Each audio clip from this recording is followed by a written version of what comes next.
इस समय मैं एक पुस्तक लिख रहा हूँ, उपनिषद सौरभ। भारतवर्ष की अध्यात्म की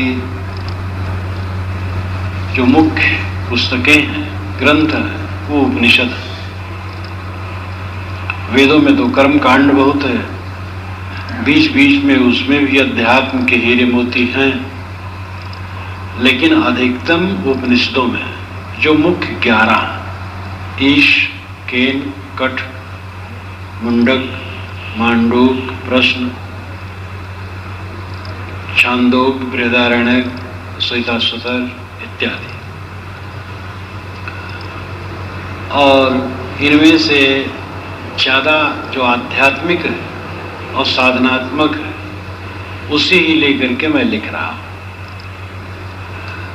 और जो लिख रहा हूँ उसका विवरण तो यहाँ नहीं दिया जा सकता, लेकिन उसकी कुछ झलकियाँ पीछे 2 रविवार से प्रस्तुत की जाती हैं। आज ये तीसरा रविवार है। कठ उपनिषद, गत रविवार को भी कठ उपनिषद के कुछ मंत्र कहे गए थे, और अब की रविवार को भी उसी से कुछ कहा जाएगा। अड़ो रड़ियाम महतो महीयान आत्मस जंतुर निहतो गुहायाम तमक्रतु पश्यत विदशो को धातु प्रसादान महिमान महात्मना। ये कहानी जो जानते हैं तो जानते ही हैं, जो नहीं जानते उनके लिए भी मैंने गत रविवार को कही थी। वाजश्रवस एक ब्राह्मण थे, यज्ञ कर रहे थे, वो गोदान कर रहे थे। तो ऐसी गायें गोदान के लिए आई थी, दान के लिए आई थी, जो बड़ी बूढ़ी थी, चारा नहीं चर सकती थी, बच्चा पैदा करना तो दूर। तो उनका एक लड़का था जो पूरा जवान तो नहीं हुआ था, लेकिन खूब समझता था। उसको बड़ा खराब लगा और उसने कहा, सोचा उसने कि पिताजी अच्छी गायें छांट करके तो हमारे लिए रख रहे हैं, हम ही तो उसके लड़के हैं, हमें हमारे लिए रख ही रहा है, और ये बूढ़ी गायों को दान कर रहा है। तो ये बूढ़ी गाय ब्राह्मण लोग लेकर के क्या करेंगे? और दान तो अच्छी चीज की देनी चाहिए। तो उन्होंने सोच करके कहा, पिताजी आप मुझे किसको दे रहे हैं? सबसे प्यारा पुत्र माना जाता है व्यवहार में। तो वाजश्रवस नहीं बोले, फिर कहा, फिर नहीं बोले, फिर कहा, तो क्रुद्ध हो गए। कहा तुम्हें यमराज को दे रहे हैं। आप लोग भी कभी क्रुद्ध होकर के ऐसा कह देते हैं। तो यमराज के यहां चला गया और यमराज से प्रश्न किए उसने। तीन दिन बिना खाए पिए वहां रह गए थे। यमराज घर पर नहीं थे। जब आए तो उन्होंने कहा, महाराज आप 3 दिन उपवासे रहे, 3 वर मांग लीजिए। तो एक वर में उन्होंने मांगा था कि हमारे पिता जो अनुतापित हैं, पीड़ित हैं, वो शांत हो जाए, और आप जब आज्ञा दे मैं वहां जाऊं तो मुझे प्रसन्नता से स्वीकार है। दूसरा वर यज्ञों के लिए था, और तीसरा वर यह था कि मरने के बाद आत्मा रहती है कि नहीं रहती। अस्ति तेके नायम अस्तित चेके एम प्रेते विचिकित्सा मनुष्य अस्ति तेके नायम अस्तित चेके। मर जाने के बाद आदमी के मन में संदेह होता है कि मरने के बाद ये जीव रहता है कि नहीं रहता। तो अस्ति तेके एक कहता रहता है, नायम अस्तित चेके दूसरा कहता नहीं रहता। तो ये संदेह महाराज, इसका समाधान कीजिए।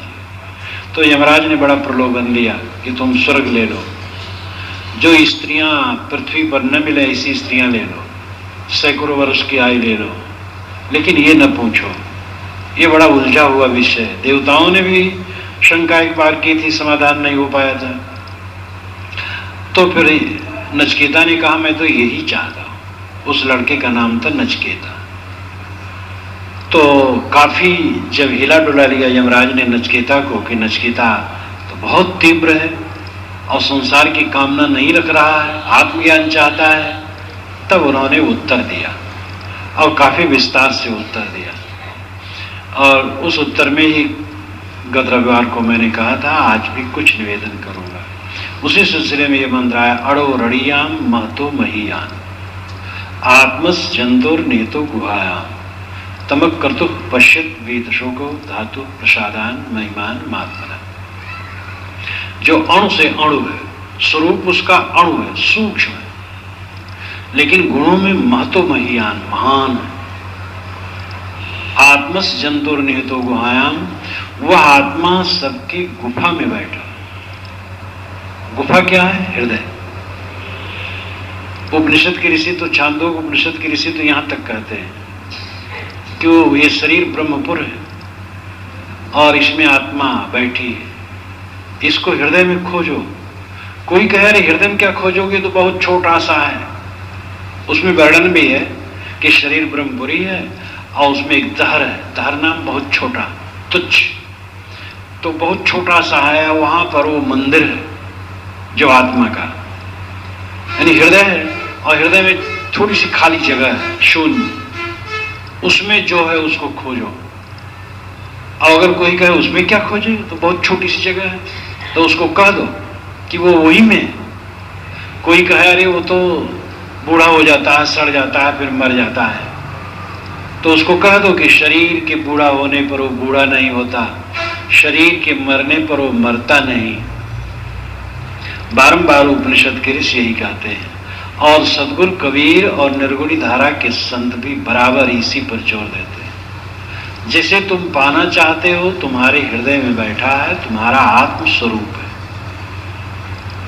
तो निहितो गुहायाम, गुफा में बैठा है, वो गुफा आपका हृदय है। इस पर मैंने एक मंत्र गत रविवार को और उद्धृत किया था, न पातालम न च विविरम गिरीणाम नया अंधकारम कुक्षो नो दधीनाम गुहाजस्याम निहितम ब्रह्म शाश्वतम बुद्धिवृत्ति मवशिष्टाम कवयो वेदयन्ते। जिसमें ब्रह्म, शाश्वत ब्रह्म बैठा है, वो गुफा कहां है? गुहाजस्याम निहितम ब्रह्म शाश्वतम, शाश्वत ब्रह्म जहां बैठा है वो गुफा कहां है? तो ऋषि कहते हैं न पातालम, वो पाताल में नहीं, न च विविरम गिरीणाम, न पर्वतों के खोह में, न अंधकारम, वो अंधकार में भी नहीं, कुक्षो नो दधीनाम, न समुद्र के पेट में। तब कहां है? बुद्धिवृत्ति मवशिष्टाम कवयो वेदयन्ते। विवेकवान कहते हैं वो तो सामान्य बुद्धिवृत्ति गुफा है, जो आप निरंतर सोचते वही गुफा है। हम जो रोज निरंतर सोचते वही गुफा है। ये हमारा सोचना शांत हो, मन का गर्दा गुब्बार शांत हो, तो ब्रह्म का दर्शन। ब्रह्म नाम बड़ा, बृहत्वात् ब्रह्म। शब्द के चक्कर में हमें न पड़ना चाहिए। कोई ब्रह्म कहा, कोई जीव कहा, कोई आत्मा कहा, कोई राम कहा, ये शब्दों को लेकर के न लड़ना चाहिए। मैं गुजरात में था तो राम कबीर वालों में था। गुजरात में राम कबीर एक संप्रदाय है, कबीर पंथ अंतर्गत। पटेल परिवार उसमें करीब करीब सब है, सरदार वल्लभ भाई पटेल वाला पटेल परिवार, और वो सब के सब संपन्न होते हैं, सदाचारी होते हैं। हाथ से तंबाकू छू जाए तो हाथ मिट्टी पानी से धोने का नियम था। आज उतना तो नहीं, लेकिन फिर भी दूसरे की अपेक्षा बहुत सदाचारी है। और उसमें तो अब 40-50% तो अमेरिका, इंग्लैंड, फ्रांस इत्यादि में खूब बस गए। और दूसरे और लोग भी हैं, और कबीरपंथी भी हैं। तो दूसरे कबीरपंथियों का एक दल आया मिलने के लिए, तो उसमें एक महिला थी बड़ी तेज तर्रार। वो अपने प्राइवेट गाड़ी से आए थे, बहुत से लोग थे। तो जहां मैं था राम कबीर वालों था, तो राम कबीर के घर पर हरदम राम कबीर लिखा रहता है। गाड़ी में राम कबीर, ट्रैक्टर में राम कबीर, हर जगह राम कबीर। आपस में मिलेंगे राम कबीर, राम कबीर, राम कबीर, वो हर जगह। तो वो जो महिला आई तो कही, क्या साहब राम कबीर ही बड़े होते हैं, सत कबीर बड़े नहीं होते? वो सत कबीर कह रही थी, बड़ी तेज थी। मैंने कहा सत और राम एक ही चीज है, राम सत्य है, सत्य राम है। तो हम शब्दों में अपने को बांध देते हैं। तो ब्रह्म जहां बैठा है, आत्मा जहां बैठा है, जीव जहां बैठा है, दृष्टा जहां बैठा है, वह हृदय गुफा है। इसलिए अड़ो रड़ियाम महतो महियान, अणु है, अत्यंत सूक्ष्म है। इसके विषय में क्या कहा जाए? हल्का गरुआ जाए न तवली, कबीर साहब ने कहा हल्का गरुआ उसको कह नहीं सकते। ज्ञान मात्र है, सत्ता मात्र है, और इसलिए वो अणु कहा। और महतो महियान, महान भी है। महान इसलिए क्योंकि वही ज्ञान का आकर है, उसी से तो सारे ज्ञान विज्ञान उदय होते हैं। आत्मा हटा दो तो ज्ञान विज्ञान कहां होगा? आत्मा से अलग परमात्मा कोई ऐसा ज्ञान आधार नहीं है। जितना ज्ञान का आधार है संसार में आत्मा ही है। इसीलिए ऋषियों और संतों ने बराबर कहा कि आत्मा ही को परमात्मा समझो, अंदर में लौटो। तो अड़ो रड़ियाम महतो महियान आत्मस जंतोर निहतो गुहायाम तमकृतो पश्यत वीत शोको। उसको कैसे देखा जाता है? देखने मतलब समझना, साक्षात्कार करना। उसका साक्षात्कार कैसे होता है? अकृत और वीत शोक होने पर होता है। अकृत और वीत शोक, अकृत का मतलब है कर्म प्रपंचों से अपने को अलग बनाना, और वीत शोक होना। रात दिन दुनियादारी में लिपटे न रहो, समय निकालो साधना के लिए, स्वाध्याय के लिए और एकांत सेवन के लिए, मनोनिग्रह के लिए। जब हम दूसरे के साथ होते हैं अपने आप को खोए रहते हैं। अकेले में ही भजन होता है। शायद कहते हैं दुनिया से थी दोस्ती, पढ़त भजन में भंग, एकाएकी रामते की संतन के संग। दुनिया से दोस्ती करने पर भजन में भंग पड़ता है, इसलिए एकाएकी राम में लीन रहो या संतों की संगत करो। तो यहां ये कहने मतलब नहीं कि दुनिया से कोई परवाह न करे। कबीर साहब दुनिया की तो बड़ी परवाह करते थे। वो देश विदेश से हों फिरा, जीवन भर घूमते रहे। ये संत जितने हैं दुनिया को इन्होंने धिक्कारा, लेकिन दुनिया की ये सेवा जीवन भर करते रहे। तो दुनिया को धिक्कारने मतलब दुनियादारी को धिक्कारा। जो हम दुनिया में चिपकते हैं उसको धिक्कारा, न कि दुनिया में जो जीव है उनके साथ सहृदय न हो, ऐसी बात नहीं। सहृदय होना चाहिए। तो साहब कहते एकाएक ही राम दे, यानी दुनिया के झकसे में न रहो। बहुत दुनियादारी में डूब करके, बहुत लोगों के बीच में बैठ करके क्या करोगे? राग द्वेष की बात करोगे, राजनीति की बात बिला वजह करोगे, राजनीति की बात, झगड़े की बात करोगे, राग द्वेष की बात करोगे, स्वाद गंध स्पर्श रस आदि विषयों की बात करोगे, और क्या करोगे? इसलिए जितना बन सके लोगों की संगत से अलग एकाएक ही राम दे, राम में लीन हो, या संतन के संग या संतों की संगत करो। तो अकृत होना जरूरी है, यानी कर्म प्रपंचों को कम करना जरूरी है, अपने जीवन को हल्का बनाना जरूरी है। कितने लोग अच्छे विद्वान हैं, समझदार हैं, पैसा कमाते हैं, पैसा है, लेकिन संतुष्ट नहीं है, जीवन उस सुख से जीना नहीं जानते। मान लो कि सेवा मुक्त है और पेंशन अच्छी मिल रही है और खाते हैं, आराम से रहते हैं, लेकिन वो और कुछ करने लगते हैं क्योंकि और कमा ले। अब जिसका मन न ठहरे, न कुछ कर पाए, तो और कमाना तो अच्छा मैं मानता हूं। बेकार में बैठा रहे और साधना भी न कर पाए तो चलो कमाए, लेकिन होना चाहिए खाने पीने का प्रबंध है, अब साधना में लगे। बुढ़ापा में भी साधना के लिए रुचि नहीं, तो अकृत होना चाहिए, कर्म प्रपंचों को घटाना चाहिए, समय निवृत्त में निकालना चाहिए, अपने समय को हटाना चाहिए व्यवहार के प्रपंच से। तमकृतो पश्यत वीत शोको, और वीत शोक होना चाहिए। अपने दिल को संसार के हानि लाभ से ऊपर उठाना चाहिए। प्रिय और अप्रिय देह के साथ है, यह संभव नहीं कि शरीर रहे और प्रिय अप्रिय न रहे। जीवन मुक्तों के पास भी प्रिय प्रिय है, लेकिन प्रिय प्रिय में वो क्षुब्ध नहीं होते। जीवन मुक्त पुरुष ही हो, धूप लग रही, गर्मी लग रही तो अप्रिय है, वो नहीं चाहेंगे गर्मी लगे। शीतलता आ जाए तो प्रिय लगेगी। तो ज्ञानी पुरुष, जीवन मुक्त पुरुष भी को प्रिय प्रिय होता है, लेकिन अप्रिय के प्रति वे द्वेष नहीं करते और प्रिय के प्रति ममता नहीं करते। कोई व्यक्ति आया, फूल माला चढ़ा दिया, आदर किया, सत्कार किया, वंदना किया, जिज्ञास के रूप में प्रस्तुत हुआ, प्रिय लगेगा। कोई आकर के उल्टा पलटा दिया, कहा, गाली देने लगा तो अप्रिय लगेगा। लेकिन गाली देने का वह अहित नहीं चाहेंगे सपने में भी, और फूल माला चढ़ाने वाले के लिए ममता में नहीं फंसेंगे। प्रिय प्रिय संतों यानी उच्च कोटि के संतों के सामने भी प्रिय प्रिय है। शरीर के साथ प्रिय प्रिय का अंत नहीं हो सकता है। जब तक जीवन है प्रिय और अप्रिय, शरीर रहित होने पर ही प्रिय प्रिय खत्म होता है। लेकिन शरीर की वासना है तो फिर शरीर में आना है और फिर वो प्रिय प्रिय का चक्कर है। इसलिए आध्यात्मिक चिंतकों और साधकों ने अनुसंधान किया है कि शरीर का अभिमान छोड़ दो तो मुक्त हो जाओगे, इसी जीवन में स्वरूप में स्थित हो जाओगे। स्वरूप, स्व कहते खुद को, रूप कहते पदार्थ को, जो अपना पदार्थ है उसमें स्थित हो जाओगे। जो चाहो निज तत्व को शब्द ही ले परख। साहब ने कहा है कि अगर निज तत्व को चाहते हो तो शब्दों को परख लो। निज तत्व पर तत्व दो है, अध्ययन के केवल दो ही विषय, निज तत्व और पर तत्व। निज तत्व आत्मस्वरूप है और पर तत्व प्रकृति है। जो कुछ हम देखते हैं पर तत्व है, और देखना बंद होता है तो स्वतत्व है, स्वयं अपने आप है। प्रतिबोध विदितम मतम अमृतत्वम ही विन्दते, ये पिछले रविवार को कहा था।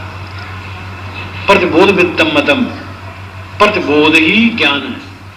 हम दृश्य को देखते हैं तो बोध है, और उधर से लौट आते हैं अपने में तो प्रतिबोध है। प्रतिबिंब, प्रतिबल, प्रतिध्वनि, प्रतिक्रिया, ऐसे प्रतिबोध। बाहर की चीजों को जानते, विषयों को जानते हैं तो बोध, और विषयों से लौट करके अपनी तरफ आते हैं तो प्रतिबोध। ये प्रतिबोध अंतर्मुख होना ही सच्चा ज्ञान है। अमृतत्व ही विन्दते, इसी से अमृतत्व का अनुभव होता है, अमरता का अनुभव होता है। अमर स्थिति में साधक जाता है। आत्मना विन्दते वीर्यम, आत्मा से ही वीर्य लाभ होता है। आत्मविश्वास, आत्मज्ञान और आत्म संयम होने ही से आदमी उठ खड़ा होता है। जो अपने को हीन दीन मानता कभी नहीं उठ सकता है। तो आत्मा विन्दते वीर्य, आत्मना विन्दते वीर्यम, विद्या विन्दते अमृतम, और यह आत्मविद्या अमरता को देती है। तो देह का अभिमान छोड़ करके जो आत्मा में रम जाता है वो इस जीवन में मुक्त कहलाता है, और वही देह छोड़ देने के बाद अपने आप रह जाता है, तो प्रिय प्रिय के जगसे से खत्म हो जाता है। ये बात समझना जरा कठिन है, लेकिन यह समझना तो सरल है कि इस देह में रहते रहते प्रिय प्रिय के प्रति राग द्वेष वाला ना हो, समता की प्राप्ति हो जाए, और ये बड़ा सुख है। जिसके चित्त में उलझन न हो, उद्वेग न हो, क्षोभ न हो, कितना सुखी है। विदेह मोक्ष हम न समझ पाते हो, सदैव मोक्ष काफी है। आप और हम धन कमाते हैं, जानते हैं मर जाएंगे, यही रह जाएगा, लेकिन जीवन भर सुखी रहने के लिए धन कमाते हैं कि धन धान से सुखी रहे, और ये जानते हैं मरेंगे कहाँ गया। तो जीवन भर मुक्त रहने के लिए भी साधना करना क्या बुरा है? मानो विदेह मोक्ष न होता हो किसी के ख्याल से, तो देह रहते रहते तो मोक्ष चाहिए। चिंता फिक्र द्वंद रहित, समता शांति में विराजमान रहना, ये तो चाहिए। शोक मुक्त रहना तो चाहिए। इसलिए साधना करना चाहिए, और विदेह मोक्ष न समझ में आए तो भी सदैव मोक्ष निर्भ्रांत है। हम नींद बिस्तर पर जाएं और शांति से सोएं, कितना बड़ा सुख है। चाहे रोटी नमक खा के सोएं, लेकिन नींद आ जाए, कितनी बढ़िया बात है। बहुत धनी लोग हैं, नींद नहीं आती, नींद की गोली खाते हैं। उठते बैठते हमारे चित्त में व्याकुलता न रहे, उद्वेग न रहे, किसी की विनाश करने की चेष्टा न रहे, और ममता पूर्वक किसी को संपन्न बनाने की चेष्टा न रहे। चाहे न्याय करें चाहे अन्याय, लेकिन हमारा बच्चा संपन्न हो। महाभ्रम है, बच्चे को संपन्न करने के लिए लोग खूब पाप करते हैं। अरे बच्चा कुपुत्र तो का धन संचय, सुपुत्र तो का धन संचय। अगर पुत्र कुपुत्र है तो उसके लिए संचय करने की क्या जरूरत हो? वो तो संचय किए रहोगे, सब लौटा देगा, शराब कबाब में खत्म कर देगा। और सुपुत्र है तो कमा के खाएगा। इसलिए अन्याय पूर्वक ना अपने शरीर की रक्षा के लिए कमाए, न पुत्र के लिए, न किसी के लिए, क्योंकि अंत में कोई किसी का साथ नहीं होता। शरीर साथ नहीं होता तो और क्या साथ होगा। इसलिए शोक से ऊपर उठना चाहिए। तमक्कृतो पश्यत वीत शोको, अकृत और वीत शोक आत्मदर्शन करता है। जो अपने आप को दुनिया के खटपट से थोड़ा हटा करके साधना में लगता है और बिना वजह जंजाल नहीं लेता, अंतर्मुख होने का प्रयास करता है और दुनिया के घात प्रतिघात में उद्वेगित नहीं होता है, शोक रहता, निशोक रहता, बीत शोक रहता, तमक तो पश्चित बीत शोक। धातु प्रसादान महिमान महात्मना, धातु के प्रसाद होने पर यह आत्मा अपनी महिमा में प्रतिष्ठित हो जाती है। धातु कहते जो धारण करे, मन और इंद्रिय धातु है, ये शरीर को धारण करते हैं। मन और इंद्रियों के पवित्र हो जाने पर आत्मा अपनी महिमा में प्रतिष्ठित हो जाती है। आत्मा निर्मल है, मन और इंद्रियों की गंदगी ही तो क्षोभ उत्पन्न करती है, और कुछ क्या करना है। आत्मा को शुद्ध करने का मतलब क्या है? मन इंद्रियों को शुद्ध करना है। मन इंद्रिय शुद्ध हो गए तो आत्मा को और क्या शुद्ध करना? आत्मा तो निर्मल है। मन इंद्रियों को ही साफ करना है। जहां मतवाद को लेकर के लोग विवाद करते हैं वो हास्यास्पद है। द्वैतवादी, अद्वैतवादी, विशिष्टाद्वैतवादी, द्वैताद्वैतवादी, अचिंत वेदा वेदवादी, चाहे जिस मत के लोग हो, सबको काम करना है मन को निर्मल करना, इंद्रियों को शुद्ध करना और अंतर्मुख होना, ये करना है। दूसरे के साथ प्रेम का व्यवहार और अपने मन इंद्रियों का सुधार अपने लिए। और दूसरे ढंग से कहें तो कहा जा सकता है अपने लिए कड़ाई और दूसरे के लिए कोमलता। जीवन की यही रहनी है। एक वाक्य में अगर सूत्र रूप में कहें, अपने लिए कड़ाई और दूसरे के लिए कोमलता। लेकिन उल्टा है, हम अपने लिए कोमल हैं, दूसरे के लिए कड़े। इंद्रिय और मन जितनी बाहें बड़े कोमल बन जाते हैं और दूसरे जरा जरा छेद देखते रहते हैं, दूसरे के प्रति असंतुष्ट रहते हैं। लेकिन साहब ने इसके लिए कहा है, बुरा जो देखन मैं चला बुरा न पाया कोई, जो दिल ढूंढा अपना मुझसा बुरा न कोई। कबीर हम सबते भरे, कबीर हम सबते बुरे, हमते भर सबको, जिन ऐसा कर जानिया मीत हमारा सोए। तो इसलिए अपने को देखने की जरूरत है। अपने लिए कड़े रहो और दूसरे के लिए कोमल रहो।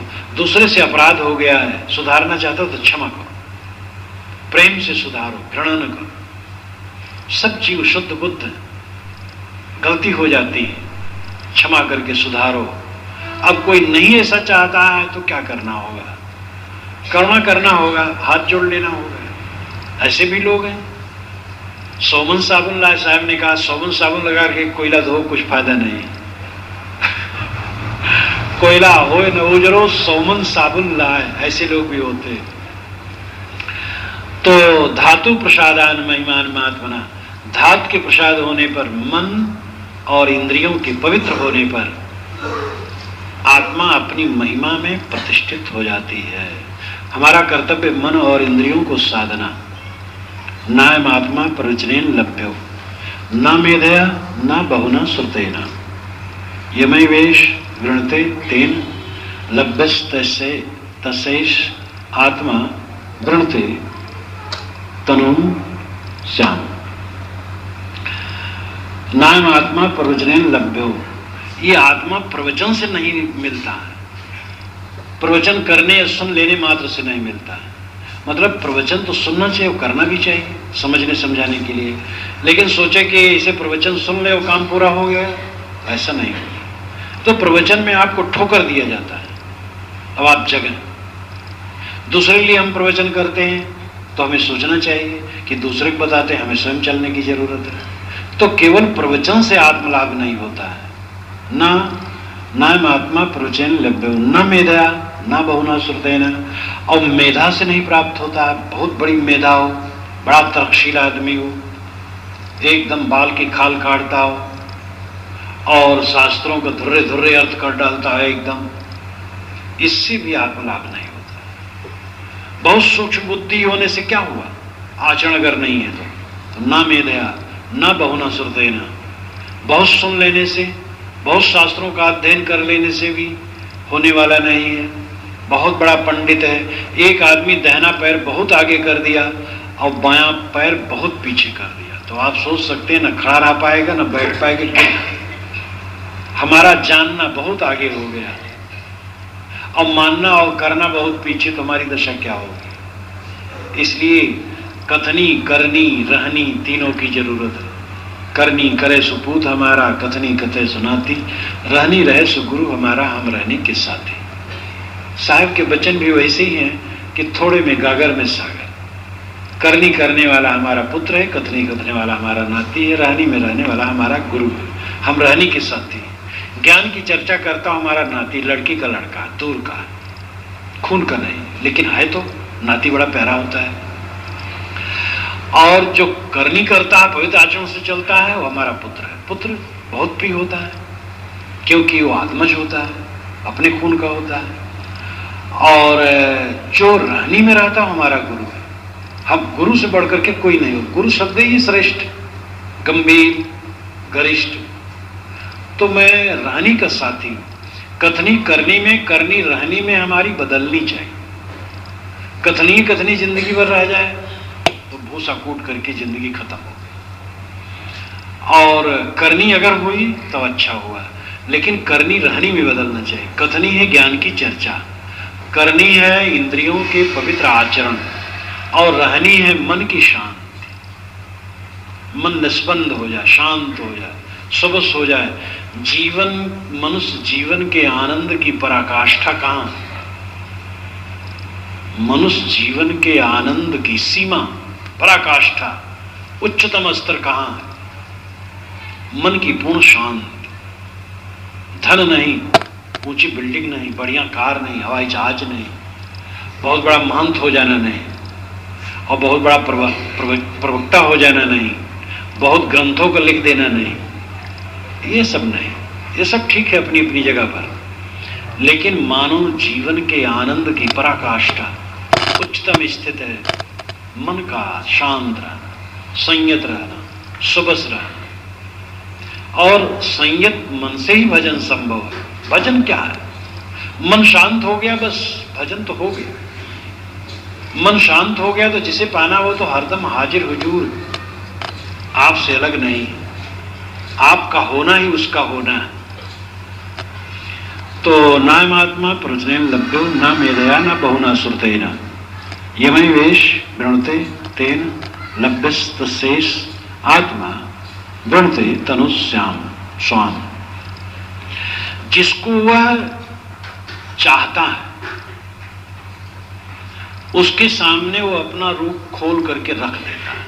अलंकारिक भाषा में यहां ऋषि कहते हैं वृणते तनु स्वाम। तनु संस्कृत में तनु का अर्थ शरीर, तन, और फारसी में तन का अर्थ शरीर, अरबी में लौह संस्कृत, और संस्कृत में लौह संस्कृत, यानी लोहा। अरबी में भी लौह का अर्थ लोहा और संस्कृत में भी लौह का अर्थ लोहा। अरबी, फारसी, संस्कृत से काफी शब्दों का साम्य है। तो तनु संस्कृत में तनु, फारसी में तन, दोनों का अर्थ शरीर। तो आत्मा जिसको स्वीकारती है उसके लिए अपने शरीर को खोल करके रख देती है। यमेवेश वृणते तेन लभ्यस्तशेष आत्मा विवृणते तनुश्याम। अपने शरीर को खोल करके वो रख देती है आत्मा, जिसको चाहती है। आत्मा जिसको चाहती है उसके सामने अपने आप को खोल करके रख देती है। और तुम लाख ये प्रवचन और वचन करो या सुनो और मेधा संपन्न हो, बड़े शास्त्रज्ञ हो, कुछ फल नहीं। इसमें भ्रांति होती है कि आत्मा कोई ऐसे उन्मत्त है कि जहां चाहे अपने को अपना दर्शन दे दे और जहां चाहे न दे। लेकिन ये अलंकारिक भाषा का था मतलब है जब आदमी के मन वाणी कर्म शुद्ध हो जाते हैं, जब अंतर्मुख हो जाता है, तब आत्मा का स्वरूप प्रकट होता है, यानी साक्षात्कार होता है। वो मेधा से नहीं होता, प्रवचन सुनने या केवल करने से नहीं होता, शास्त्रों में निष्णात होने से नहीं होता। मेधा भी ठीक है, मेधा अच्छी चीज है, सुनना भी चाहिए शास्त्र और प्रवचन, और शास्त्रों का अध्ययन मनन भी करना चाहिए। लेकिन ये सब के बाद करना क्या चाहिए? जीवन की निर्मलता। जब मन वाणी कर्म हमारे निर्मल होंगे तब आत्मा अपना स्वरूप हमारे सामने प्रकट करेगी। यानी संकल्प शांत होने पर, विचार शांत होने पर आत्म साक्षात्कार होता है। आत्म साक्षात्कार का अर्थ है अनुभूति, स्वसत्ता की अनुभूति। और जहां विचार साधक कई प्रकार के होते हैं।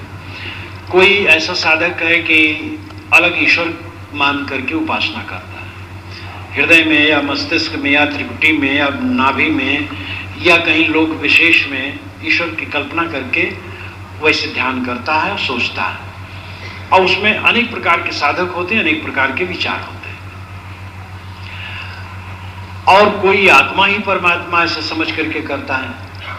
लेकिन जो सार है वो ये है कि विचारों का जब अंत हो जाता है तब समाधि होती है। ये सभी मानते हैं, सारे विचारों का अंत हो जाना चाहिए। और थोड़ा आप गंभीरता से सोचिए, जब सारे विचारों का अंत हो जाएगा तब क्या रह जाएगा? सारे विचार अंत हुए तब किससे आप अलग ईश्वर की कल्पना करेंगे? अलग ईश्वर की कल्पना करते हैं, सोचना बंद, और वहां जो शेष रह गया वही आत्मा है और वही परमात्मा है। योगश्चित्त वृत्ति निरोध है। योग दर्शन में कहा गया चित्त की वृत्तियों का निरोध योग है। और उसके पश्चात होता क्या है? तदा दृष्टि स्वरूपे अवस्थान, वह अपने स्वरूप में स्थित हो जाता है। मन शांत हुआ तो अपने स्वरूप में स्थित हो गया, स्वरूप में स्थित हो गया। तो आत्मा अपने स्वरूप को प्रकट कर देती है। जो अपने आप को निर्मल कर दिया, मानो आत्मा का साक्षात्कार उसी को होता है। शिष्य में कहते हैं कि केवल शांत हुआ तो अपने स्वरूप में स्थित हो गया, स्वरूप में स्थित हो गया। तो आत्मा अपने स्वरूप को प्रकट कर देती है। जो अपने आप को निर्मल कर दिया, मानो आत्मा का साक्षात्कार उसी को होता है। शिष्य में कहते हैं कि केवल शास्त्र अध्ययन और विद्या से कोई चाहे आत्मलाभ हो जाए, जीवन में तृप्ति आ जाए, परम शांति आ जाए, संभव नहीं। मन वाणी कर्मों को निर्मल करना पड़ेगा। इसीलिए वे आगे और कहते हैं, न वीरतो दुश्चरितान न शांतो न समाहिता, न शांत मनसो वाप्य प्रज्ञान न नाम आपनियात। उस चरित्र से विरत न हो और अशांत हो, समाहित मन का न हो। समाहित मन का मतलब है सत्संग द्वारा, विवेक द्वारा जिसका समाधान हो गया। कितने लोग ऐसे हैं कि जीवन भर शंका में पड़े रहते हैं, ग्रंथ बहुत पढ़ते हैं, नाना प्रकार की किताबें पढ़ लेते हैं और नाना प्रकार के सत्संग में भी हो लेते हैं, लेकिन उनको निर्णय कुछ भी नहीं रहता। बस बीच में रहते हैं और बेल थाली में रखो तो इधर डनके उधर डनके, वैसे जीवन भर डनकते रहते हैं। ये अच्छा नहीं। सत्य का बोध होना चाहिए। अब मान लो कि जहां जो सत्य मान लिया, किसी साधना क्षेत्र में है तो वहां श्रद्धा करके फिर उसमें कुछ करना चाहिए। और जीवन भर श्रद्धा कहीं नहीं, किसी सरणी में श्रद्धा नहीं, किसी नियम में श्रद्धा नहीं, वो कहीं का नहीं होता है। इसलिए वैसे तो कहीं ऐसे अंधे में नहीं पड़ जाना चाहिए, अंधकार में, कि किसी गुरु पूछ पकड़ लिए चाहे जैसे रहे, बस सोचना चाहिए, समझना चाहिए, निर्णय लेना चाहिए, विवेक करना चाहिए। लेकिन निर्णय विवेक करके फिर कोई सरणी अपनाना चाहिए, कोई नियम अपनाना चाहिए। जीवन भर ऐसे बीच में लटका नहीं रहना चाहिए। और उसका फल यह होगा कि उसके जीवन में परिवर्तन आने लगेगा। ये दुनिया बहुत बड़ी है, सबके विचार एक नहीं हो सकते। दार्शनिक विचार और साधना के आलंबनों में अंतर रहेगा। दार्शनिक विचारों में अंतर है। आत्मा परमात्मा के विषय में जो विचारधाराएं हैं अलग अलग रहा करती हैं। और साधना के अवलंबन में भी अंतर है। कोई राम को मानता, कोई कृष्ण को, कोई शिव को, कोई ईसा को, कोई कबीर को, कोई बुद्ध को, और भी कोई बिंदु मानता है, कोई नाद मानता है, कोई कुछ मानता है, कोई सात शब्द मानता है। तो ये साधना के आलंबन में भी अंतर है। और कोई भी आलंबन आपको जचे वो ले लीजिए, कोई भी दर्शन का विचार आपको जचे ले लीजिए। साथ साथ ये होना चाहिए कि दूसरे के विचारों के प्रति आदर हो। कटाकटी से कोई लाभ नहीं। आप आप अपने विचार कोई चाहे तो दें, वो समझ पाए तो ठीक है, आपके विचार के अनुसार हो जाएगा, नहीं तो जो जैसे चले। और आपस में प्रेम का बर्ताव और अपने अपने विचार से, अपनी अपनी सरणी से कुछ चलने शुरुआत करनी चाहिए। तो कुछ लोग ऐसे होते असमाहित होते, जीवन भर कहीं कुछ निर्णय नहीं, ये भी पढ़ लिए, वो भी पढ़ लिए, वो भी जान लिए, वो भी जान लिए, खंडन कर लिए, मंडन कर लिए। जो अपना स्वयं मंडन करते हैं 10 मिनट के बाद उसे खंडन कर देते हैं, कुछ उनका निर्णय ही नहीं। तो ऐसे असमाहित चित्त वाले कहीं के नहीं होते हैं। कितने तो यही सोचते हैं अरे कोई मन इंद्रिय नहीं रोक पाता है। एक योगी नामधारी ने लिखा है, 2 पत्नी वाले थे वो योगी, 2 पत्नी वाले थे। तो उन्होंने लिखा कि पत्नी वाला ही योगी हो सकता है, ये जो विरक्त लोग हैं बिल्कुल योगी नहीं हो सकते। ये विरक्तों का मन मैं जानता हूं, विषय को चिंतन करता रहता है। मैं जब पढ़ा मैंने कहा भाई तो सर्वज्ञ हैं, विरक्तों का मन तभी तो जानेंगे जब सर्वज्ञ हो। और दुनियादारी तो जानते हैं उनका तो मन खराब है ही है, लेकिन विरक्तों का भी खराब है, वो विरक्तों के मन में पहुंच करके सब जान ली। अब क्या कहा जाए ऐसे अहंकारी आदमी को। ब्रह्मचर्य के बिना अंतिम लाभ होने वाला नहीं है, ये पक्का है, चाहे नर हो चाहे नारी। सामान्य गृहस्थों को भी अधिक से अधिक ब्रह्मचर्य का पालन करना चाहिए। संतान उत्पत्ति के लिए ब्रह्मचर्य खारिज करना मनुष्य का कर्तव्य गृहस्थ का बस।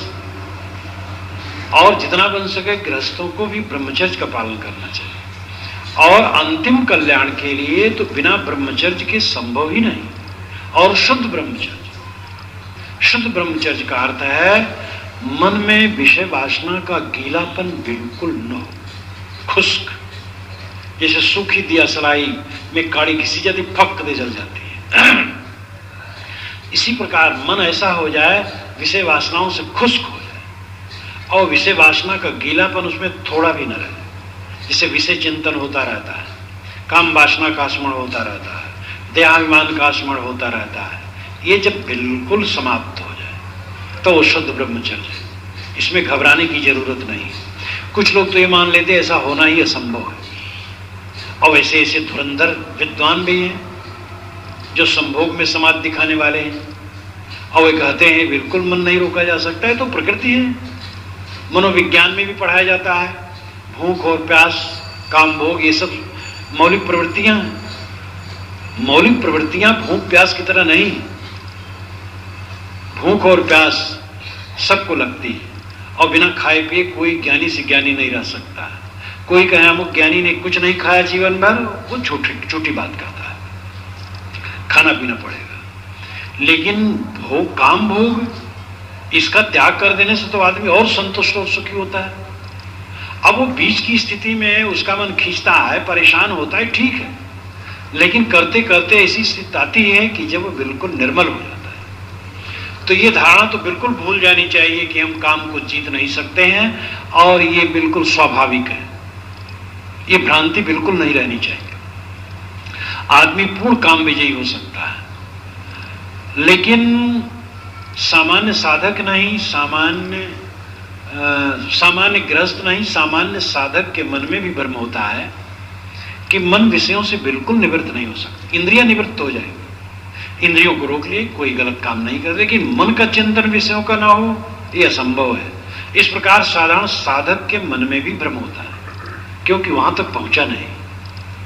लेकिन जो साधक वहां तक पहुंचा है वो अनुभव करता है कि विषय का चिंतन भी समाप्त हो जाता है, और एकदम मन निर्विषय, निर्मल, वासनाओं के गीलापन से एकदम रहित, दिव्य हो जाता है। लेकिन ऐसी अवस्था में भी साधक को सावधान रहना चाहिए। योग दर्शन में भी इसमें सावधानी की गई। योग में सावधान रहना, अगर ढील हुई तो गड़बड़ होगा। और कबीर साहब ने आपकी भाषा में कहा, क्योंकि कबीर साहब की भाषा तो आपकी हमारी, मन को मृतक जान के मत कीजिए विश्वास, साधु तहां तक भय करे जहां तक पिंजर सांस। एक संत से एक वेश्या पूछा करती थी, उसी नगर में वो भी रहती थी, तो समय से पूछे महाराज आप कौन हैं? संत मुस्कुरा के रह जाए, कभी बता दूंगा। जब बुढ़ा गए, एक दिन शरीर छूटने के समय आ गया, हल्ला हुआ, नगर के लोग सब आए, वेश्या भी आ गई, कहे महाराज आप तो बता दीजिए, आज तो बता दीजिए। उन्होंने कहा साधक हूं, कहे पहले आप क्यों नहीं कहे? कहे पहले कैसे कहता, जिंदगी पड़ी थी, अब तो खत्म हो रही। तो ये ऐसा कोई कहा हो कि न कहा हो, लेकिन हमें जगाने के लिए, सावधान रहने के लिए कहानी संत कहते हैं। तो अहंकार करने की गुंजाइश यहाँ नहीं है। इंद्रियां वही है, मन वही है, संसार में सब कुछ बाजार में फैला है, और अगर कोई सावधान न रहे तो कुचिंतन हो सकता है। असावधानी करे, कुसंग करे तो गिर भी सकता है। इसलिए सतत जागरूकता की जरूरत है। लेकिन स्थिति ऐसी आती है कि मन बिल्कुल निर्मल हो जाता है। तो असमाहित चित्त कितने लोग होते हैं कि वासना का त्याग भी असंभव है, वासना का त्याग होगा ही नहीं, ऐसा मान लेते हैं, और वो भटकते रहते हैं। राग द्वेष का त्याग नहीं होता है, वो देखते मेरे मन का राग द्वेष नहीं जा रहा, तो समझते किसी में नहीं जा रहा है। एक बहुत बड़े विद्वान संस्कृत के, उन्होंने दर्शन ग्रंथ लिखा था। तो दर्शन ग्रंथ तो भौतिक बात पर उन्होंने लिखा था। फिर उसमें भूमिका में लिखा कि आत्मा परमात्मा तो कुछ है नहीं, और ये साधु लोग ध्यान कहते, समाधि कहते, वो भी होता नहीं। मैंने प्रयास करके देख लिया, मन ठहरता ही नहीं। तो पढ़ा जब मुझे हंसी आई। अब आप बीज बोए, और बीज बो करके चले आए, 4 घंटे के बाद उखाड़ करके देखते हैं जगह कि नहीं जगह, नहीं जगह, फिर बंद कर दिए। फिर 4 घंटे के बाद उखाड़े, फिर नहीं जगह। तो आप 2 दिन 4 दिन उखाड़ के देखते हैं कि भाई ये तो जगता है, बेकार की बात करते रहे, बीज जगता नहीं। मैंने देख लिया, अरे वो तो बीज मिट्टी में डाल दो, देखो मत, उगेगा। जो ध्यान में बैठा, मन नहीं ठहरा, 4-6 दिन बैठा, नहीं ठहरा, कहा ये तो नहीं ठहरता। अरे भाई जीवन भर रगड़ना है।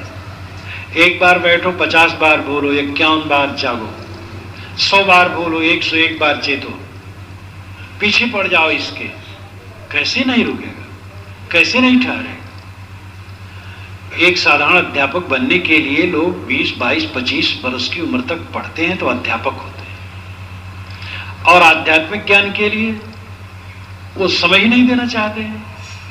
छांदोग्योपनिषद में कथा आती है कि प्रजापति ने मुनादी करवाई कि आत्मा पाप रहित है, निर्मल है, निष्काम है, शुद्ध बुद्ध है, और उसको जानने के लिए, उसको पाने के लिए लोगों को प्रयत्न करना चाहिए। तो देवताओं के प्रतिनिधि इंद्र और दैत्यों के प्रतिनिधि विरोचन चले, दोनों आए पहुंचे। 32 वर्षों तक उनके आश्रम में वास करते रहे। 32 वर्षों के बाद प्रजापति ने कहा, तुम लोग क्यों डटे पड़े हो? कहे भगवान आत्मा को जानने के लिए आए। तो कहे ये छाया आत्मा है। पानी के सामने खड़े हुए कहे यही आत्मा है। लौट गए, विरोचन तो लौट गए और कहे कि यही आत्मा है, और ये देह को पूजो, खाओ पियो, देह ही आत्मा है। और मर जाने के बाद देह, फिर उसमें लिखा है उपनिषद में कि आसुर उपनिषद ऐसा है कि मर जाने के बाद असुर लोग कब्र में उसके साथ, साफ खुलासा तो ऐसा नहीं, लेकिन वो गंधमाल से पूछते हैं और खान पान की चीज़ों से पूछते हैं। तो मैंने टिप्पणी लिखी है कि जो मिस्र की पिरामिड है, बड़ी बड़ी कब्रें हैं, उसका पता या उस जैसी बात का पता ऋषियों को था, और उनको असुर कहते थे। मिस्र की पिरामिडों में कहा जाता है कि वहाँ जो कब्रों में लाशें रखी हैं, उसके साथ सोना चांदी, खाने पीने की बहुत सी चीजें, और जीवित दास दासियां बंद कर दी जाती थी उसमें करके कि ये सेवा करेंगे। इतना घोर अंधविश्वास। तो ये आसुर उपनिषद है। लेकिन जो देव उपनिषद है वो दूसरा है। इंद्र रास्ते में गए और उनको लगा कि ये तो बात सच नहीं, क्योंकि छाया तो सुंदर छाया है, लेकिन आंख कानी हो जाए तो छाया भी कानी हो जाएगी, हाथ एक कट जाए तो छाया भी लूला हो जाएगा, लंगड़ा आदमी हो तो छाया भी लंगड़ी रहेगी। इसलिए ऐसी आत्मा में तो कोई लाभ नहीं, लौट आए। प्रजापति ने कहा क्यों लौट आए? कहे कि बताया तो कि अच्छा 32 वर्षों तक और निवास करो। तो 32 वर्षों तक उस आश्रम में और निवास किए। कहे आओ बताए। कहे स्वप्न का पुरुष यही आत्मा है, स्वप्न देखता है और विचरता है, घूमता है, कहाँ कहाँ जाता है, यही आत्मा है। वो चले गए। रास्ते में उन्होंने सोचा कि आत्मा अब स्वप्न का पुरुष तो यह है कि अगर जागृत का शरीर हाथ कट जाए तो स्वप्न का हाथ नहीं कटता है, लेकिन स्वप्न में भी मानो हमें हाथी खदेड़ रहा है, सांप खदेड़ रहा है, दुश्मन मिल गया है, हम नदी में गिर पड़े हैं, अनेक परेशानियां होती हैं। तो ये स्वप्न का आत्मा तो निर्भय नहीं है। लौट आए, क्यों चले गए थे, क्यों लौट आए, तो बताया, तो कहा अच्छा 32 वर्ष और आश्रम में निवास करो। तो 32 वर्ष और आश्रम में निवास किए। तो कहे कि ये सुसुप्त का आत्मा जो सुसुप्ति में सोता है और कुछ नहीं याद रहता, ये आत्मा है।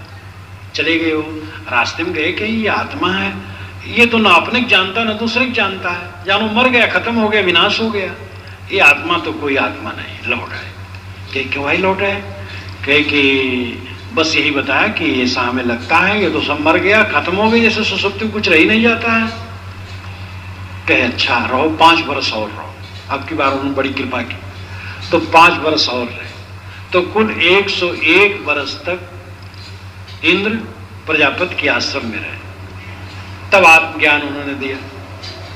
आज तो कितने खड़े खड़े लोग आते, कहते महाराज आत्मा परमात्मा क्या है। अगर उनसे कहा जाए भाई थोड़ा समय निकाल, महाराज समय नहीं है, जल्दी बता दीजिए। तो उन्होंने कहा कि जो मैंने सुसुप्त के लिए कहा था वो सच है। स्व अपीत सुसुप्ति, स्व अपीत सुसुप्ति, स्व नाम खुद अपीत पाना, अपने को पाना सुसुप्ति है। गाढ़ी नींद में जा करके हम जानो ब्रह्म धाम में पहुंच जाते हैं, स्वरूप में पहुंच जाते हैं, आत्म धाम में पहुंच जाते हैं, राम धाम में पहुंच, जो आप शब्द प्रिय मानो वो का लो। लेकिन गाढ़ी नींद में पहुंच करके मानो हम उस आत्मा को पा लेते हैं। गाढ़ी नींद में कौन सा क्लेश रहता है? अगर वो बहुत बड़ा कर्जी हो, रुग्ण हो, अपमानित हो और कैसा भी कष्टित हो, दरिद्र हो, लेकिन गाढ़ी नींद में कोई क्लेश नहीं रहता है। दोनों बराबर, धनी भी, मुफलिस भी और तवंगर भी, दोनों समान। नींद खुली तब मुफलिस मुफलिस, तवंगर तवंगर है। तो गाढ़ी नींद में परम शांति रहती है। क्यों? सुसुप्ति है, वो स्व अपीति है। स्व नाम खुद अपीत पाना, अपने को पाना, आत्मा वहां अपने को पा जाता है, इसलिए वहां कोई क्लेश नहीं रहता है। लेकिन ये अवस्था जन्य है। तो दिन में श्रमित हुए, दिन में या रात में श्रमित हुए तो श्रम से थकान आ गई, यानी नींद आ गई, मूर्छा आ गई, वही सुसुप्ति है। गाढ़ी नींद, स्वप्न रहित निद्रा सुसुप्ति है। तो ये अवस्था जन्य होने की वजह से निर्भय नहीं है। जाग करके फिर वही भय। गाढ़ी नींद में पहुंचा हुआ व्यक्ति मानो आत्मधाम में पहुंच गया, राम धाम ब्रह्म धाम में पहुंच गया, लेकिन जागा तो वही कीचड़। जैसे अगर पत्नी चाय नहीं लाए तो झंझना गया, दिन चढ़ाई, खुली नींद, तब पीने लगे बेटी ले, हाथों में अखबार आ गया, मुख में सुलग रही सिगरेट, काफी और सिगार दोस्त को दे, फिर आप बनाते बाल, पाखाने में, पाखाने की बाथरूम में ना हो रहे निहाल। एक कवि ने बड़ा अच्छा कहा है। तो बस कुल्ला भी नहीं करना चाहते हैं, चाय चाहिए तुरंत। स्वाद और नाभि, जीभ और नाभ की याद, राग द्वेष की याद, विषय वासना की याद और चिंता शोक मोह, तो ये निर्भय तो नहीं हुआ। तो जब जागृत में स्व अपीति हो जाए, जागृत में सुसुप्ति हो जाए, जागते हैं लेकिन मानो सोए, राग द्वेष से सोए, छल प्रपंच से सोए, विषय वासना से सोए, शोक मोह से सोए, तो वानो जानो वो जागृत सुसुप्त है। और उन्होंने कहा कि जैसे सुसुप्त में आत्मा अपने को पा जाता, क्लेश रहित हो जाता है, वैसे साधक वासनाओं को छोड़ करके अपने आप में स्थित हो जाता है। ये जो स्व है यही आत्मा है। तो उन्होंने उपदेश किया प्रजापति ने, और इंद्र फिर कृतार्थ होकर के गए। तो इस प्रकार साधक को समय देना चाहिए, और निश्चित है मन शांत होता है, स्थिर होता है। आपका मन वैसा भागता है, रुकता नहीं, लेकिन जब वो स्थिति आएगी तो आपका मन भागेगा नहीं। जब ध्यान में बैठेंगे मन कहेगा ऐसे बैठा रहो, तो उसको कोंच के लगाना पड़ेगा काम में, तब वो लगेगा, नहीं तो लगना नहीं चाहेगा। क्योंकि उससे बड़ा सुख दुनिया में कुछ है ही नहीं। मन की शांति के समान कौन सा सुख है? तो जो दुश्चरित्रता को नहीं छोड़े, जिसका मन अशांत है और जिसका मन समाहित नहीं, समाधान जिसके जीवन में नहीं है, पहले तो आप निर्णय करो, खूब तर्क करो, विचार करो, सत्य खोजो, लेकिन अंत में जहां भी आपको जैसे लगे, जो सरणी अच्छी लगे, उसके अनुसार कुछ करना सीखो, साधना में लगो, ऐसे समय बिताओ ना। तो जिसका मन समाहित नहीं और जो अशांत मन वाला है, वो चाहे भले प्रज्ञावान हो, बहुत सूक्ष्म बुद्धि वाला हो, बहुत तर्कशील हो, वह शांति नहीं पा सकता है, आत्मलाभ नहीं प्राप्त कर सकता है। इसलिए आत्मलाभ के लिए चरित्र उज्ज्वलता की जरूरत है। कठ उपनिषद में एक बढ़िया रूपक आया है, ये शरीर रथ है, इंद्रियां घोड़े हैं, मन लगाम है, बुद्ध सारथी नहीं कोचवान है, आत्मा स्वामी है और विषय पथ है। जैसे घोड़े की लगाम ले करके कोचवान ने शराब पी ली है तो लगाम ढीली होगी और घोड़े मचलेंगे और गड्ढे में जाएंगे, और आत्मा यानी स्वामी को, रथी को कष्ट होगा। ये शरीर रथ में आत्मा बैठा है, ये स्वामी है, और बुद्ध कोचवान है, मन लगाम है, इंद्रियां घोड़े। अब इंद्री घोड़े चंचल हो, घोड़े चंचल हो और सारथी ने शराब पी रखी हो तो क्या दशा हो? हमारी बुद्धि ने शराब पी ली, बुद्धि जितनी खराब है उतनी कुछ खराब नहीं। शरीर को तो हम दो दो बार नहला लेते हैं, नहीं तो एक बार तो नहलाते ही, ठीक से देख लेते हैं दर्पण के सामने कुछ गड़बड़ तो नहीं, तब सड़क में निकलते हैं। लेकिन अंदर को कब देखते हैं? 24 घंटे में एक बार भी देखने की नहीं सोचते हैं, 10 दिन में नहीं देखना चाहते हैं। तो अंदर के सौंदर्य पर हमें ध्यान नहीं, अंदर की पवित्रता पर ध्यान नहीं, अंदर की पवित्रता पर ध्यान होना चाहिए। ये मन लगाम ढीली ना हो। बुद्धि अगर बिगड़ी तो मन लगाम ढीली होगी, और लगाम ढीली हुई, घोड़े मचले तो हम गड्ढे में जाएंगे। सारे अनर्थों की जड़ हमारे मन इंद्रियों की चंचलता। मन इंद्रियों की चंचलता मिट जाए, बस यही मोक्ष है। झगड़ा करने की जरूरत नहीं, भगवान के इतने लंबे चौड़े के आकार की। एक बार एक आज समाजी विद्वान हमसे आए कि महाराज मैं सुना कि आपने ललकारा है शास्त्रार्थ के लिए, इसलिए मैं आया। मैंने कहा भाई मैं तो कभी ललकारता नहीं, लोग झूठ कहे। तो कहे महाराज ये चेले लोग गड़बड़ा देते हैं, बस चेले कहते हैं हमारे गुरु बड़े, हमारे गुरु बड़े, हम लोगों को लड़ाना चाहते हैं लोग। अब भगवान कितना लंबा चौड़ा है इसकी जरूरत आज नहीं है, आज तो जरूरत हम प्रेम से कैसे रहे। बड़ी विनम्रता से बातचीत की। तो ये भगवान को लेकर के लड़े, इतना लंबा इतना चौड़ा है, यहाँ रहता है कि वहां रहता है। पहले तो हम प्रेम करना सीखें एक दूसरे से। जो प्रत्यक्ष भगवान सबके अंदर में बैठा है उसका आदर करें, और फिर जो विचार सरणी उसके अनुसार चलें, आचरण करें। आपके भगवान को कौन छीनता है? कुछ लोग तो ऐसे भगवान वाले होते हैं कि मार उनका कंधा दुखता है भगवान को लाते लाते, और इसलिए दूसरे के लिए बहुत कहने के लगे रहते हैं। अरे भाई आप भगवान को कंधे घुमाते हैं कि तेल लगाते हैं, उपटन लगाते हैं कि दाल भात खिलाते हैं, दूसरे नहीं खिलाते हैं, आप परेशान हैं। भगवान एक शब्द है, और उसका शब्दार्थ जैसा भी आप मानते हो, चरित्र की उज्ज्वलता के बिना उसकी कहीं चरितार्थता नहीं हो सकती। इसलिए कितना ही बुद्धिमान हो तो इससे काम नहीं होगा। तो मन और इंद्रियां संयत हो, बुद्धि स्थिर हो, तभी ये जीवन रथ ठीक से चल सकता है। ऋषि आगे कहते हैं उत्तिष्ठ जागृत प्राप्य वरान निबोधत क्षुरस्य धारा निष्ठा दुरतया दुर्गम पथस्तत् कवयो वदन्ति। उत्तिष्ठत जागृत, उठो और जागो, उत्तिष्ठत उठो, जागृत जग जाओ, उत्तिष्ठत जागृत प्राप्य वरान निबोधत, पुरुषों के पास जाओ और आत्मज्ञान को प्राप्त करो। उपनिषद बना ही है, उपनिषद निकट बैठना। और भी अर्थ इसके हैं और आध्यात्मिक दुखों का अत्यंत विनाश, लेकिन ये बड़ा सरल और सहज और प्राथमिक अर्थ है। उपनिषद निकट बैठना, गुरु के निकट बैठना उपनिषद है ना। गुरु के निकट गए बोध होने वाला नहीं है। विद्या का अहंकार कुछ नहीं करेगा। गुरु के पास विनम्र होकर उत्तिष्ठत जागर, उठो जागो, महान पुरुषों के पास जाकर के आत्मज्ञान प्राप्त करो। छुरस्य धारा निष्ठा दुरुत्तया, ये जो पथ है आप ये छुरे के तेज हार के समान है, ऐसा विद्वानों ने, विवेकियों ने कहा। लेकिन करने की जरूरत नहीं।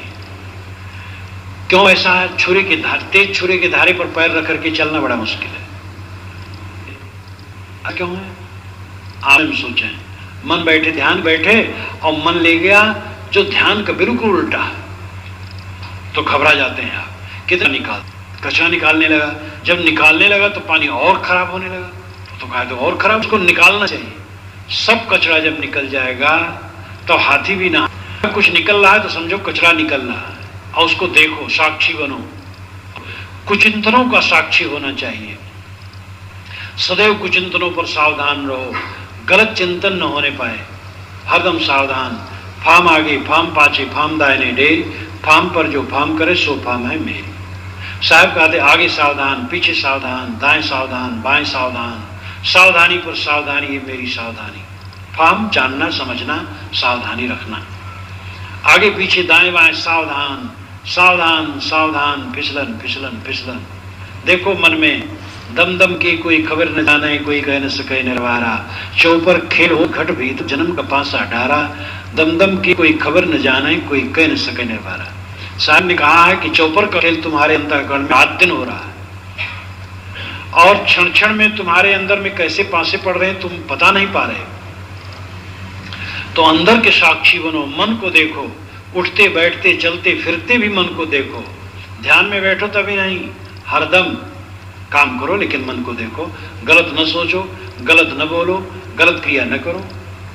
चश्म बंदो, गोश बंदो, लब्य बंद, गर्न बीनी, सर्रेह पर मन बखल। आंखों को बंद कर लो, कानों को बंद कर लो, होठों को बंद कर लो, इतने पर भी सत्य के दर्शन न हो तो मेरा मजाक उड़ाना। ये रूमी साहब ने कहा, बहुत बड़े संत, सूफी संत ईरान के रूमी साहब। आंखें बंद कर लो, कानों को बंद कर लो। भूमा की व्याख्या छांदोग्योपनिषद में ऐसे ही, ये वही भूमा तत्सुखम न अल्पे सुखमस्ति। भूमा में सुख है, अल्प में सुख नहीं है। जवानी अल्प है, धन अल्प है, पद अल्प है, प्रतिष्ठा अल्प है। ये दुनिया की चीजें और प्राणी पदार्थ जो मिले आज हैं कल नहीं। इसलिए अपने मन को कहीं रमाने का धोखा न करना चाहिए। तो यो वही भूमा तत्सुखम न अल्पे सुखमस्ति। भूमा में सुख है, अल्प में सुख नहीं है। भूमा कौन है? यत्र नानत पश्यत नानत श्रणोत नानत विजानात स भूमा। जब दूसरे को नहीं देखता है, दूसरे को नहीं सुनता है, दूसरे को नहीं जानता है, ये भूमा है। अब ये क्या है? वही समाधि। देखना बंद करो, सुनना बंद करो, जानना बंद करो, बस खत्म मामला।